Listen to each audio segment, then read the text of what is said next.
одоо 7 сард би тэгэхэд Оксфордын сургууль очиж одоо судалгааны тэмцээнд оролцсон. За яг үннийг хэлэхэд заяа би Vandy гэж өмнө мэдж байгаагүй. Тэгээд яг Brownie сургууль руу apply хийж хахад эсээ нэг адилхан байсан supplemental эсээ. Тэгээд за окей адилхан юм чинь copy pastelээд явуулж гэсэн чинь Brown-аас reject-лээ. Тэгээд Vandy-д тэмцэжсэн.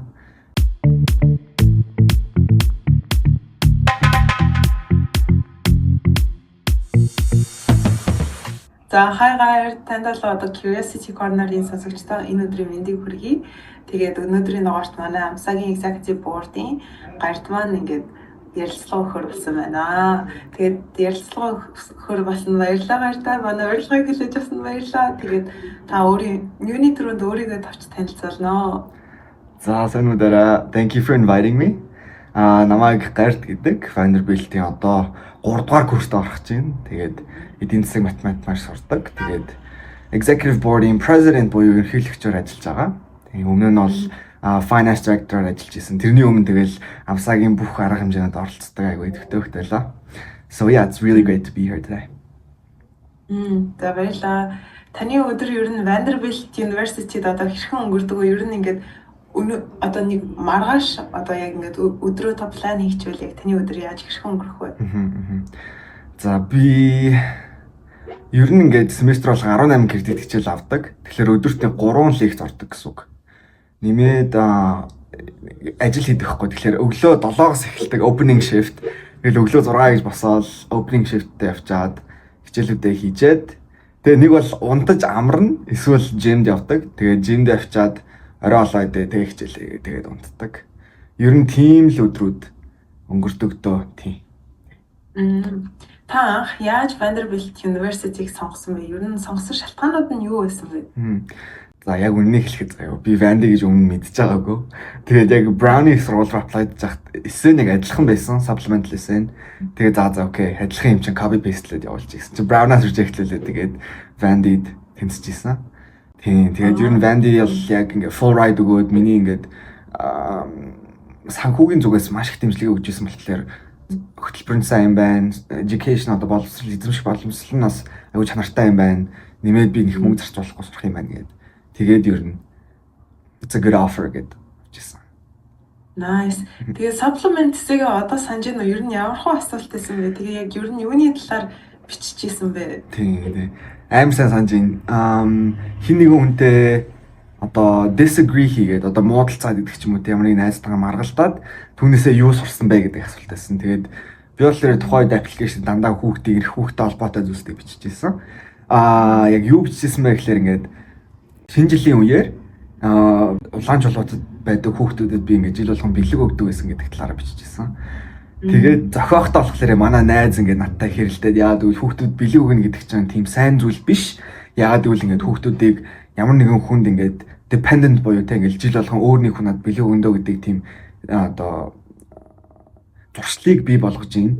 Тийм учраас тэр нь буруу зүйл гэдэг зүйлийг найз маань надад хэлээ. Тэгээд би болохоор үгүй ээ ингээд хүүхдийг баярлуулна гэдэг бол понтой зүйл гэдэг талаас нь биччихсэн. Тэгээд эцэст нь яг сурсан сургамж маань юу байсан бэ гэхлээр хүүхдэд ингээд шууд бэлэн мөнгө гэдэг ч юм уу те ямар нэгэн байдлаар материалын зүйлсийг бэлэглэхээс илүүтэйгээр амьдралын ур чадварт нь одоо те хичээлээ илүү сайн хийх гэдэг ч юм уу амьдралын тийм эрэг дадал зуршлыг бий болгоход нь анхаарах хэрэгтэй байна гэдэг сургамжийг авч ирсэн гэж биччихсэн. Тэгээд тэр нь аягүй сайн хүрсэн баг. Тэгэхээр бас яг юм айгүй мундаг бичсэн байж тээ ингээд бас жоохон зохиогоо тэрийг найруулад ер нь хэр удаан процесс нь ингээд за ер нь эсэ дээр иймэрхүү бичэндээ ч юм уу ер нь хэр удаан ингээд эсэ дээр цаг зарцуулж байсан бэ? Би бол яг Common App эсэ дээр амар фокуслаад баг 4 сар биччихсэн. Яг supplemental essay бол орхиод яг сүүлийн 1 сар амар ингээд нэрээ supplemental essay байгаа штэ гэж гинт сансан юм шиг биччихсэн. Тэгээд тэрний санааг нь бол гаргацсан байсан. Тэгээд найруулж бичгтээ бол тэгэл нэг суугаал 2-7 хоног манаг яг мэдээлэл дахиж сайжруулаад ингээл явчихсан. Ер нь яг одоо их сургуулийн өргөдлөө ер нь ахлах ангийнханд хизэнээс бэлдэж эхлүүл зүгээр гэж чи зөвлөх үү? Ер нь чиний яг бүх одоо процессыг байгаа шүү дээ. Тэрийг одоо ингээд бэлтгэхэд хэр их хугацаа зарцуулсан бэ? Ер нь би бол gap year авсан болохоор ингээл college app-та бэлдэх бүтэн жилийн хугацаа байсан. хэрвээ gap year аваагүй байсан бол 11-р ангийнхаа 100 яг эсэнүүдэд бичээд эхлэх байсан баг. Тэгээ бичиж эхлэхээсээ өмнө гол нь одоо нөгөө SAT гэдэг ч юм уу багш нарын recommendation letter бүх зүйлтэй дуусгацсан байх хэвээр. Тэгэл дүүнрээ гарангууд яг л тийм байд юм байлээ. Эхлээл 11 дугаар ангидаа төгсөж байгаа үедээ бүх зүйлтэй болгоцсон. Тэгээ эсэндээ яг 100% анхаарах цаг хугацаа олгол зөв гэж харж байна. Тэгэхгүй бол хоцорч эхлэвэл хэцүү шттэ. Бид бүгд л мэдчихэж байгаа ямар хэцүү гэдгийг. Тэгэхээр чадах юмудаа эртнээс игээд бэлтжүүл амар байд юм бэл. За ер нь бол тэгээд эхнээс нь чаддаг юмнуудаа эртнээс бэлдэж явж байгаа л тэгээд яг арай удаан цаг хугацаа хийхийн жоохон баагаар. Тийм. За гүцэнэ. За дараагийнх нь болохоор Vanderbilt University-д одоо тэнцэхэд за яг миний энэ хэсгэл хамгийн их нөлөөлсөн баг гэж бодсон хэсэг байсан уу? Байсан бол тэр хэсэг нь юу байсан вэ? Одоо яг recommendation letter ч юм уу, supplement essay ч юм уу, extracurricular ч юм уу яг юу байсан бэ чиний? Би яг саяхан дүүнэртнийхээ college application туслах гад өөрийнхөө эсэйг уншсан чинь common app essay маань тэнцсэн байгаагүй. Тухайн нөгөө AI enter байгааг болохоор тэгэл одоо нөгөө зарим нэг алдаа энэ тэнд мэдэгдэжлээ. Яг эргээд харахны supplemental essay маань айгүй сайн байсан юм болов утга одоо агуулгын хувьд тэгэхээр common app essay маань хүүхдийн тухай бичсэн юм байна. EC маань ингээд хүүхдүүдийн төлөө ингээд хийсэн ажлууд байгаа юм байна. Тэгвэл яг эцэст нь ингээд lock-in хийгээд за окей энэ бол яг миний гол мессеж шүү гэдэг агуулгыг гаргаж ирсэн supplemental essay маань байсан юм болов. Тэгээд занд яг юм 3 асуултыг өгөөд аль нэгийг сонгоод бичих хэрэгтэй байсан. Тэгээд би яг зөв асуултаа сонгоод зөв зүйлээ бичсэн байх гэж эргээд бодох нь хардаг. Бас их сонирхолтой. Тэгэхээр бас яг зөвхөн одоо хүүхдүүдэд зөвлөхөд ганц ингээд яг main message юм бас яг чухал биш. Supplement message гэсэн бас айгүй чухал үүрэг гүйцэтгэх шүү гэж бас хэлбэр байна үзэж байгаа хүүхдүүдэд. За тэгээд дараа нь болохоор анх accepted болж исэн үе рүүгээ одоо буцал яг ингээд анх accept талцсан ингээд яг тэр мэдрэмж ямар байсан бэ? Ингээд би accept талчихээ. Яг яаж хүлээж авсан бэ? Гэрийнхэндээс яг хэлэхэд ямар байсан бэ? Би яг тухайн үед ингээл эхнээсээ амар rejected гээл тэгэл за барыг дахиад gap явах чинь эсвэл moist сурах чинь гээл тэгэл бодож ирсэн. Тэгэл Vandy acceptance letter ирээд би тухайд нөгөө Vandy-г сайн мэдэхгүй. Тэгэд ингээ accepted болчихж ингээд wow гэж бодож байгаа. Ингээ доошоо гүглээд харсан чинь төлөх төлбөр нь $96,000 ч илүү. Тэгээ бичсэн байхгүй юу? Тэгэл хараал юу вэ? Энийг чинь төлж чадахгүй штэ барыг за ийш явахгүй байна да гэж бодоод өшөө доошоо гүйлгсэн чи financial aid package нээсэн. Тэрэн дээр яг 100% одоо миний need хэрэгтэй байгаад үстэй cover хийсэн байсан болохоор яг баярлаж эхэлсэн гэх юм уу. Тэрний өмнө ингээл окей за яах вэ гэж байгаа. Тэгээс үлд нь ээж хоёр яг хамтдаа гараад амар баярлж байсан. Хүүхдүүдэд бас дахиад нэг юм хэлэхэд ихгүй юу. Ингээд та нар rejected болж байлаас тэрэндээ ингээд битгий бас ингээд сэтгэл санаагаар унаараа that's really normal. Хүн болгоод бүх сургуульд apply хийсэн бүх сургуульдаа л accept таална гэж хэлсэн байх. Тэгэхээр normal шүү. Миний хувьд бол ингээд I think college application гэдэг чинь өөрөө амар юм өөрийгөө задлж нээх, өөрийгөө уутлах амар том боломж гэж би хардаг. Ямар ч 18 настай хүүхд ирээдүйн next дараагийн 30 жилийн юу хэмэдэхгүй шүү дээ. Гэхдээ би өдий хүртэл юуг сурсан, ямар ингээд замналыг туулсан гэдгээ эргцүүлж хараад одоо ингээд өөрийгөө ингэж уудалж бичнэ гэдэг бол өөрөө сургалт тэнцээгүй амар юм чухал сургаалуудыг заадаг юм шиг санагдсан. Тэгээ миний хувьд бол ингээд mental health буюу одоо сэтгцээс бэлтжижсэн бэ гэхлээр expectation зүгээр л 0 болох хэрэгтэй юм шиг санагдсан. Би угаасаа ингээд тэнцэхгүй байж магадгүй.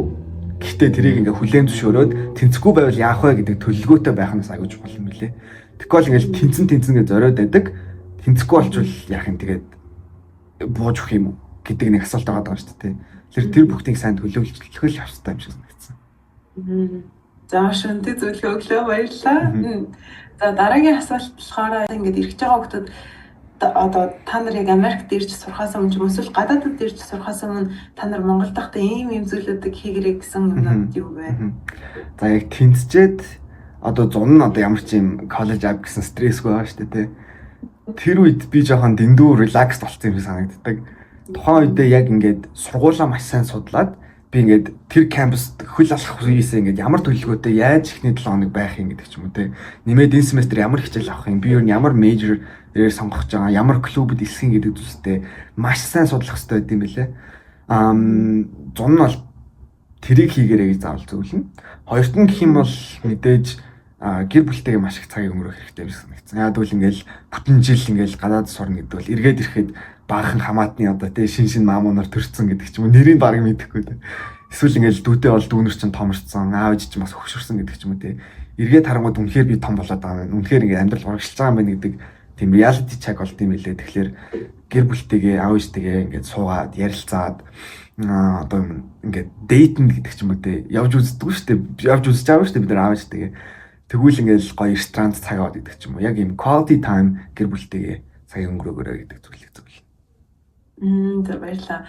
Тэгээ саяас яг хэлж ийн яг ингээд сургуулиудаа судлаад тэгээ тэгэнгүүт яг сургуультаа очиод мэрэгчлээ сонгож ирсэн үү эсвэл яг сургуультаа орохоос өмнө за ийм л мэрэгчлэр сурна гэд бодсон байсан уу? Тэгээ яаж мэрэгчлээ ер нь сонгож одоо ер нь яг ямар мэрэгчлэр яг яаж ивж байгаа бэ? Би бол Econ Public Policy гэдэг хоёр major сурыг гэж орж исэн анх. Яг сураад хичээл наваад үзсэн чинь за public policy надад нэг тохирохгүй юм байна. Ингээл угаасаа төгсөөд ч ийм зүйлсүүдийг хийчих боломжтой болохоор би бакалаврын зэрэгтэй ингээд өөрийн чадахаараа өөрийгөө түлхий гэж бодсон. Хамгийн хэцүү зүйлийг л сурыг нэгэнд гадаад явж байгаа хийхөр эрдэм өвөртлөө гэж бодож исэн. Тэгээд хараад үзсэн чинь math major, математикийн хичээлүүд айгүй хэцүү гэхдээ айгүй сонирхолтой санагдаад байсан болохоор math major болгож одоо мэрэгчлээ сольсон гэсэн үг. Тэгээ одоо би econ тэгээд math гэдэг хоёр мэрэгчлээ сурч байгаа. Яаж сонгосон бэ гэхлээр тэгэл сургуулиасаа бас хамаарах юм санагдсан. Профессорууд нь хаана илүү их сайн судалгаа хийж ийн. Профессорууд чинь одоо тэ чамд яг үнэтэй зөвлөгөө өгч чадах уу, чамайг ментор хийж чадах уу гэдгээс бас шалтгааллах юм шиг санагдсан. Сургууль болгох мэдээж өөрийн гэсэн давуу тал сул талууд байгаа. Тэгэхээр тэр бүгдийг судалж агаад за энэ сургууль би ийм major сурвал хамгийн их зүйлийг өөрчилж чадах юм байна гэдэг зүйлийг бодох хэрэгтэй юм шиг санагдсан. Нэмээд мэдээж төгсөөд яг яах вэ гэдгээ бодох хэрэгтэй. Major сонгоно гэдэг бол тэ төгсөөд ажлын байранд гарах зорилготой байдаг. Тэгэхээр миний хувьд бол илүү юм graduate school одоо эдийн засаг, хөгжлийн эдийн засгаар докторийн зэрэг гэдэг ч юм уу эсвэл магистрийн зэрэг хамгаалвал математикийн одоо тийм хичээлүүд аягүй хэрэг болох юм байна гэж бодоод бас давхар сонгож ирсэн.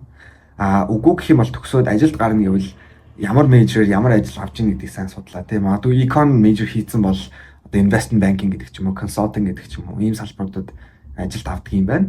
Одоо өөр гэх юм бол тэ физикээр сурвал яг нь физикийн судалгаа хийх үү эсвэл физиктэй холбоотой ажилд гарах уу гэдэг талаас нь бас ажлын байраа бас харж үзээд ойлдуулаад авбал зүгээр. Тэгээд ингээд би бодохдоо л ингээд ийм гурван бөөнхий төрсөлдөг. Нэг бөөнх нь ингээд чиний хийж чадах зүйл, нэг бөөнх нь болохоор ингээд чамд ингээд мөнгө олж чадах зүйл, ингээд гурав дахь бөөнх нь болохоор ингээд юу лээ? Ингээд чамд ашигтай зүйл. Тэ ингээд энэ гурван зүйлийн нийлбэр одоо ийм голд нэг юм бөөнхий жижигхэн бөөнхий байгаа шүү дээ. Тэр зүйлийг сонгох хэрэгтэй юм санагдсан. Тэгээд ер нь найзуудтайгаа ярилцж байхад бас л ингээд би энэ юмд амар дуртай. Гэтэ энийг хийчих юм бол ингээд ажлын байранд гарч чадахгүй гэдэг ч юм. Тийм зовлонгууд ер нь их байсан. Тэгэхээр passion ингээд тэ ирээдүйн төлөвлөгөөтэйгээ уялдуулж бүх шийдрүүдэд гаргавал голын тэр дундын зайг олж байгаа юм болов. Бас их гоё зөвлөгөөнд баярлалаа. Тэрэнгүүт чамд culture shock байсан уу? Байсан бол юу байсан бэ? Ингээд ямар сайн юм бэ гэд ингээд амар хүлээж авчихсан юм юу гэсэн бэ? За өөр юм аа. Яг инээдтэй гэх юм бол ээж дээр анх очоод нөгөө нэг зам гардаг штэ. Зам гарах гад явгооны гарц дээр хүлээж исэн чинь улаан асаад ингээд улаан асаад анивчаад байсан байхгүй. Тэгэхээр наад зогс гэж байгаа юм байна гэсэн чинь хажуудлын хүмүүс ингэж алхаж яваад тэгээд улаан ингээд анивччихвэл алхахдаг юм байна. Улаан ингээд анивчихгүй зүгээр байвал ингээд зогс гэж байгаа юм байна гэдэг. Тийм жоох инээдтэй соёлын шок болоод нээлтчихсэн. Монголчин нөгөө улаан ногооноор нь ячдаг штэ. Тэгээд зам гардаг. Тийм. Өөр яг юм өдөр тутмын амьдрал дах соёлын шок гэх юм бол залах уу гэдгээ мэдэрчсэн. Ингээд бас мангар гэдгийг мэдэрчсэн гэх юм уу. Ингээл тэнд амар ухаантай хүмүүс ирсэн. Тэгэл ингээд гадна талаас нь харангууд ингээл те just a chill guy. Тийм хүмүүс яваад байдаг. Яг энэ хичээл амар хийдэг. Тэгснэ ингээл гадуур хангаад тэгээд ингээл би ингээл өнөөдөр ингэсэн тэгсэн гэж ярьж байгаа мөртлөө цаагаараа амар их ажил амжуулсан байдаг гэдэг ч юм уу те.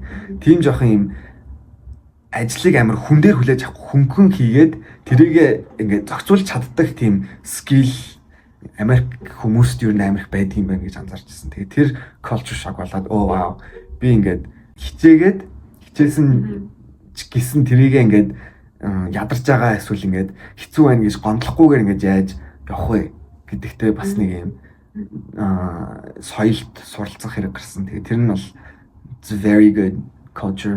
За одоо тэгээд хичээлээс гадуурх ер нь extra curricular юу хийж байгаа вэ? Би яг одоо хичээлээс гадуур нэг судалгааны ажил хийж байгаа. Энэ судалгааны ажил маань одоо 7 сард би тэгэхэд Оксфордын сургууль очиж одоо судалгааны тэмцээнд оролцсон. Тийм судалгааны ажил амирх цаг авдаг. Нэмээд мэдээж амсаад нэг 7 хоногт 4 цаг зарцуулдаг. Өөр хичээлээс гадуурх юм бол би consulting club-д байгаа. Одоо зөвлөх одоо юм Nashville дэх одоо төрийн бас байгууллагатай хамтраад ингээд бүтэн жилийн хугацаанд төсөл хэрэгжүүлдэг тийм клубд байгаа. Нэмээл мэдээж ажил 2 ажил хийдэг. Тийм. Ямар 2 ажил хийдэг вэ?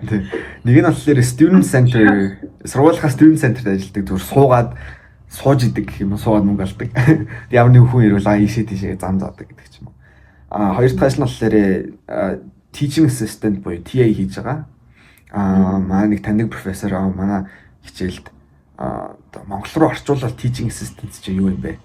Одоо багшийн туслах гэдэг. Хоёр дахь багш, жижиг мини багш юм. Мини багш, сурагч багш тий хийж байгаа. Тэгээ сая бас нөгөө нэг яг Оксфордод одоо ингээд нөгөө research тэрийгэ танилцуулж байгаа гэх тэрнийхэн талаараас жоохон одоо яаж анх ингээд элсэж орж исэн бэ? Эсвэл хүүхдүүд яг яаж тийм ингээд research-д ингээд оролцмоор байвал ер нь яг тийшээ орох арга замууд нь яг юу вэ? Ер нь research хийгээд үзсэн чинь яг үнэхээр тухайн сэдвтээ ийм сэтгэлтэй бодож явдаг сэдвээс сонгохгүй бол ингээл дургүй юмас судлаа, дургүй юмас сураад хахаар айгүй хэцүү байд юм билэ. Тэгэхээр яг л ийм өөрийн чинь сонирхолтой ямар сэдв байна? Тэр сэдвээ барьж аваад хаана research opportunities байна гэдээ хайгаад үзэх хэрэгтэй байна. Миний хувьд бол яг уур амьсгалын өөрчлөлт 100 гэдэг асуудлуудыг өмнө дандаа боддог, ярьдаг, тэр чиглэлээр одоо хүмүүнлэгийн ажил хийдэг байсан.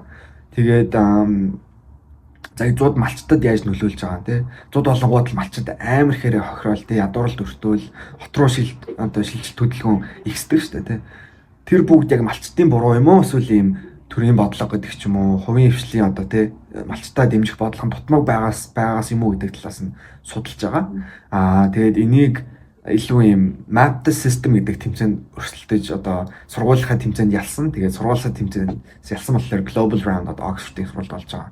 Mapped system өөрөө юм системчлсэн одоо зураглалыг гаргах зорилготой судалгааны тэмцээн. Одоо тэ нэг хүн чинь ингээл нэг системийн нэг хэсэг байгаа шүү дээ. Тэгвэл тэр систем нь яаж өөрчлөгдвөл тухайд илүү дэмжлэг үзүүлэх юм те. Одоо манай судалгаанд бол алцтыг яаж илүү дэмжих юм бэ гэдэг талаас нь судалгаа хийж байгаа гэсэн үг. Тийм. Их сонирхолтой байна. За баярлалаа. Тэгээд одоо дараагийнх нь болохоор яг ингээд өмнө бас юм одоо юм дадлага хийжсэн туршлагуудаас хуваалцаж болох. Ер нь яг яаж дадлага болохыг ингээд бид нар эренгүүт л ер нь хэдгээр курсээсээ ер нь дадлага хийж эхлэх хэрэгтэй юм бэ ч юм уу. Ер нь ингээд чиний хувьас өгөх дадлага юу төр өгөх зөвлөгөөнүүд яг юу байгаа вэ? За миний хувьд нэгдүгээр курсээ төгсөөд тухайн зун нь UNICEF Нүүбийн хүүхдийн санд Нью-Йоркт ажиллаж исэн.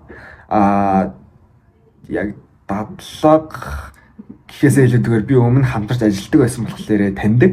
Тэгээ залгаа за окей би энэ зун танаад ингээд дадлага хийя гэдгсэн чинь окей хүрээдэр гээд тэгээ дадлага олж исэн. Түүнээс биш дадлага олно гэдэг бол алаан байдаг Америкт. Ажлын байрууд амар юм competitive хүүхэд болгон ингээл ялангуяа топ ажлуудад цалин өнөртэй ажлуудад ингээл алддаг шүү дээ тийм.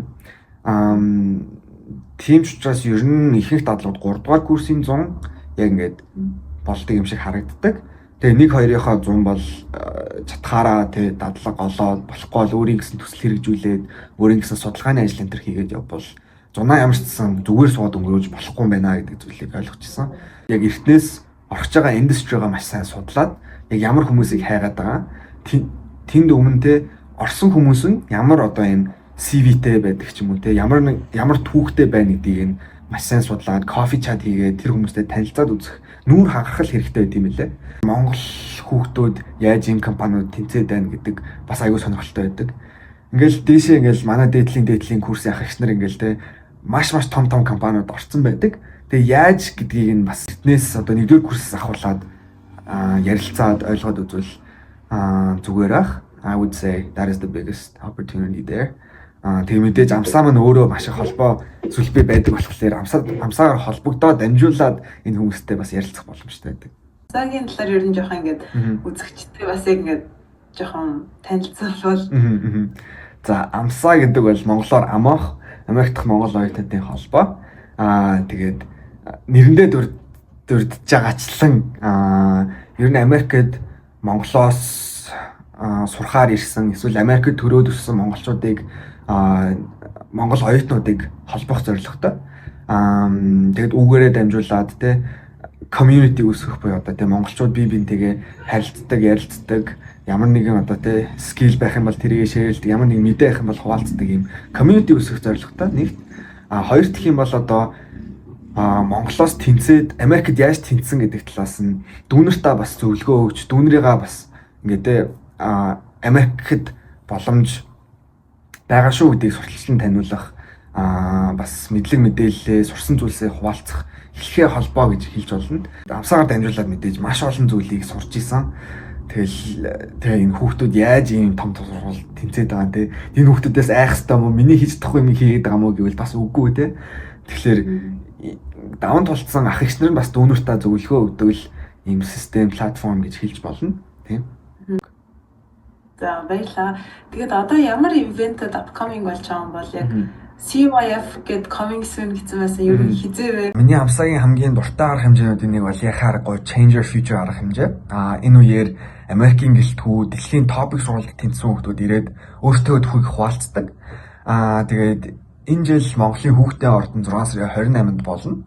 Энэ жилийн онцлог нь юу юм бэ гэхлээр хүүхдүүд ирээд бусд хүмүүсийн түүхийг сонсохоос гадна өөртөө өргөдлийг яаж бэлтгэх юм бэ гэдэг талаар дэлгэрэнгүй одоо тий байгууллагуудын мэдээлэл зам тухайн сургуульд тэнцсэн хүүхдүүдээс шууд одоо тий мэдээлэл авах боломжтой болж ин гэсэн үг. Тэгэхээр бид хэд илүү олон талаас нь одоо тий бүх талаас нь яаж дэмжих вэ гэдэг тал дээр анхаарч ажиллаж байгаа гэсэн үг. Тэгээд Change Your Future арга хэмжээ маань яхааргүй амсаагийн одоо хамгийн олон хүнд шууд хүч ажилтдаг арга хэмжээ яхаа аргагүй мөн. Тийм ч бас бэлтгэл ажил маш их ордог. Эргээд зохион байгуулсны дараа маш их одоо сэтгэл тайвширтай гурамждаг гэж хэлж болно. Тийм тэгээд маш олон хүмүүс ирээд маш үнцэнтэй мэдээллийг аваасаа гэж би хүсэж байгаа. За тэгээ хамгийн сүүлийн асуулт манай Curiosity Corner-ийн одоо брэнд асуулт болох гэж байгаа асуултыг асууя.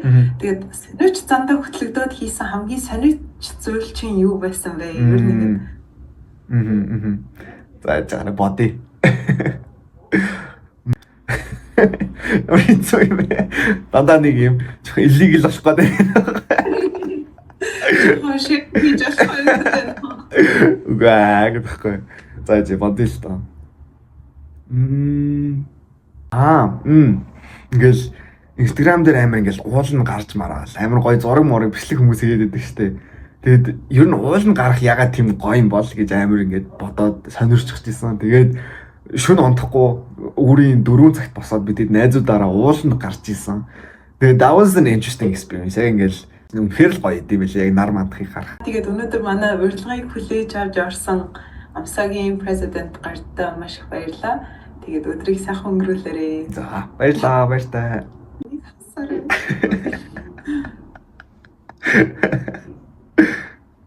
Ямар санарч мандраад нэг нь гайвс. Гэтэ гоё юм шиг юм их ч. Харин гоё л. За. So excited. Yeah, me too.